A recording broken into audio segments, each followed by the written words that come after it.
Здравейте! Отново сме в света на високите скорости.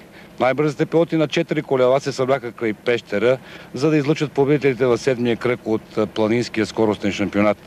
Трасето до курорта Свети Константин е с дължина 9100 метра в два манша, с разлика в височините 550 метра. Стартирайте и вие с нашия екип. В следващите 30 минути ви очакват много емоции.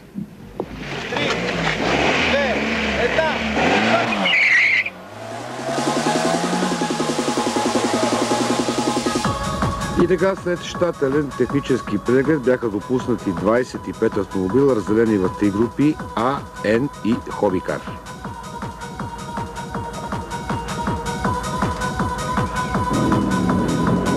Интриги имаше, тъй като тук можеше да се реши спора около шампионските титли, а и по принцип планинското Пещера е може би най-колоритното състезание, събира зрители от цялата страна.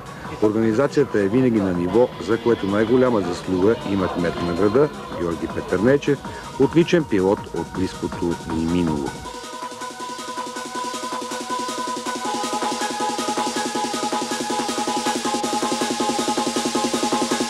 Времето бе хладно, слънчево, нямаше никакъв шанс да завали дъжд. Това е колата на Илия Царски, човека с най-голям шанс за победа.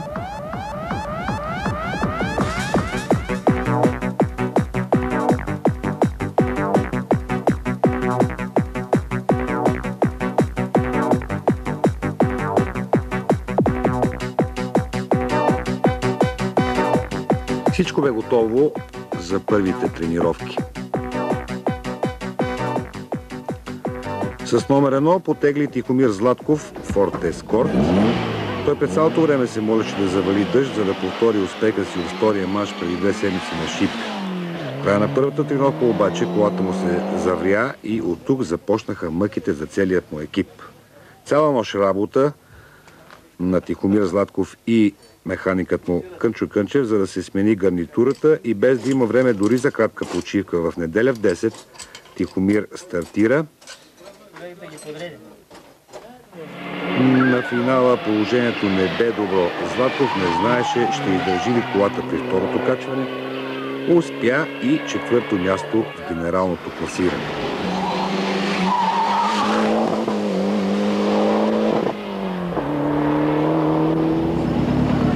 Стоян Колев, автомобил Ford Cosworth, група А, даде всичко от себе си. Много пъти вече става дума, че колата му се нуждае поне от ревизия и разбира се промяна на някои от частите, след което може да се мисли за по-сериозно класиране.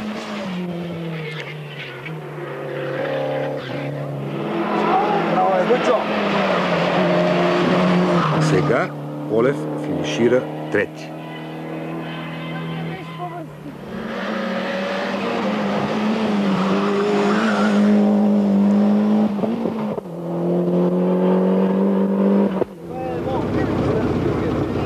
Това е Стефан Георгиев. Още по време на тренировките се оплаква, че Форда му прекъсва. Пратили са в Англия електрониката, но нещата са останали без промяна. В един момент между 5 и 6 хиляди оборота колата продължаваше да заглътва и в крайна сметка второ място за Стефан Георгиев.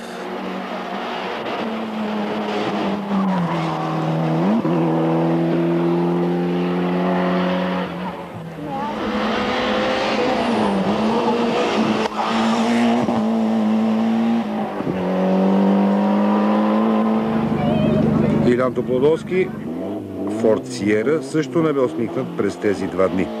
След тренировките в събота той остана без скоростна кутия. Тихомир Златков му се притече на помощ, като преотстъпи резервната си и работата продължи до късно през нощта. Всичко стана добре, благодарение на механиците Лазар Петров, Лукан Савов и Захари Бачев. Да влезем от двете страни, го парим тук през задката, трябва да видим.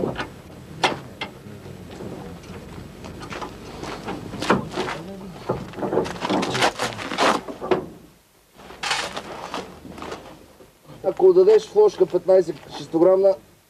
На кое развиеш? Айде, готово. Така в неделя 5-то място за Илян Топлодолски.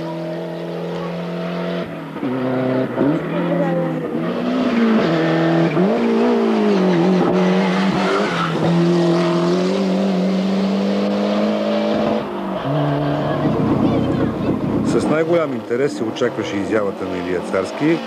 Автомобила Ланча Делта Интеграле е една отлично подготвена кола, за мен далеч по-удачна за това трасе от Фордовете.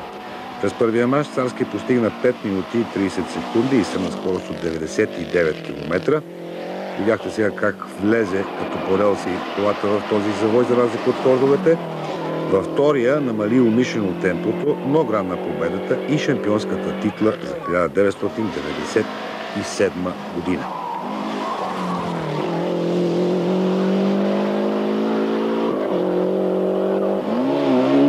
Димитър Георгиев отново бе сочен като човека с най-бързата лада. Така бе на тренировките и първия манш. Преди втория имаше проблеми с задния мост, завари го, но на 250 метра преди финала му отказа диференциала. До момента Георгиев има в актива си 4 победи и няма притеснение относно крайното класиране. Ето го този момент, в който Георгиев отпадна малко преди последния десен завой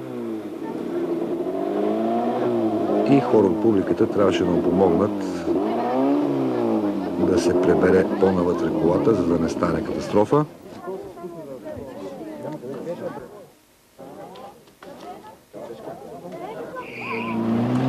След него стартира Георги Гераджиев.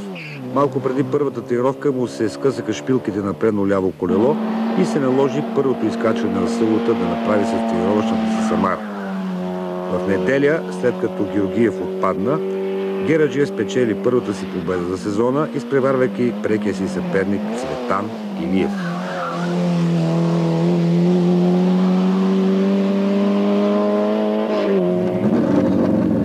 Ето го Илиев. Той се появи от картинг пистите в отбора на Кремиковци и веднага накара специалистите да му обърнат внимание.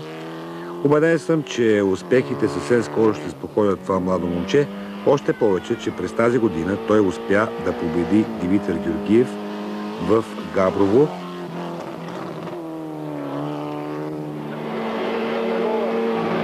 Така че ще спори за второто място с Гераджиев до края на шампионата.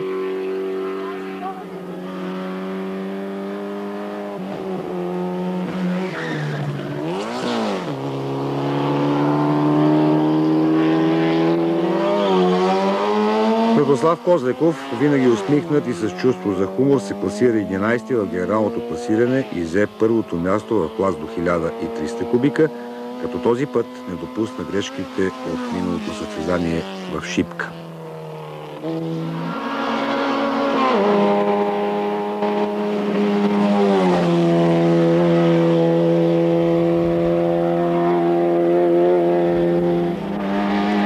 Последни метри за Козлеков.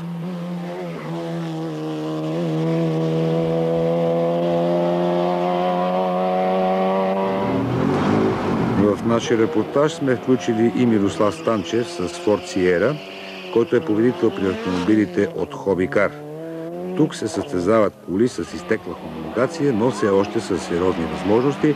Мирослав Станчев, син на известния в близкото минало автомобилен пилот Николай Станчев от Русе.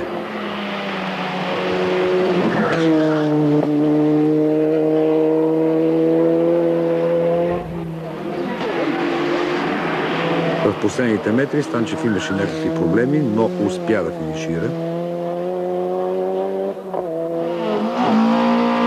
Завършваме с номер 99. Това е Йордан Йотов, спечелил на преварата при ладите Хобикар. Сега в неделя е предпоследния старт от първенството край Рудозем.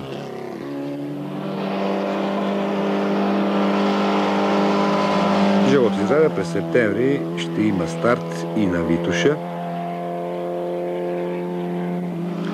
с което завършва шампионата.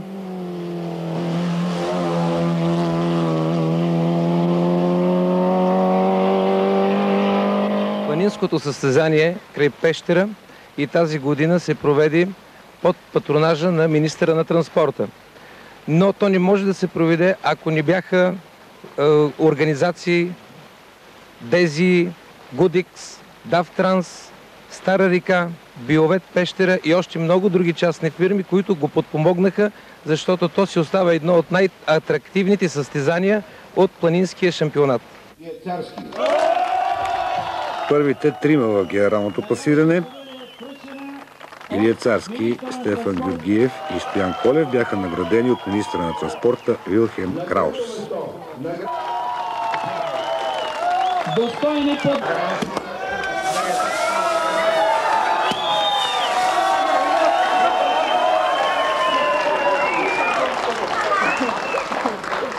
И аз се радвам, че спечелих първото място и с това си осигурих шампионската титла. Пещера, планинско Пещера има много хубаво състезание. На мен много ми хареса, защото то си е в моя район. Бяхме се подготвили много добре и завършихме първи, за което много се радвам. Важните точки в надпреварата? Важните точки, това е втората част от самото трасе, с едни средни завои, на които кой му стиска дава газ и побеждава.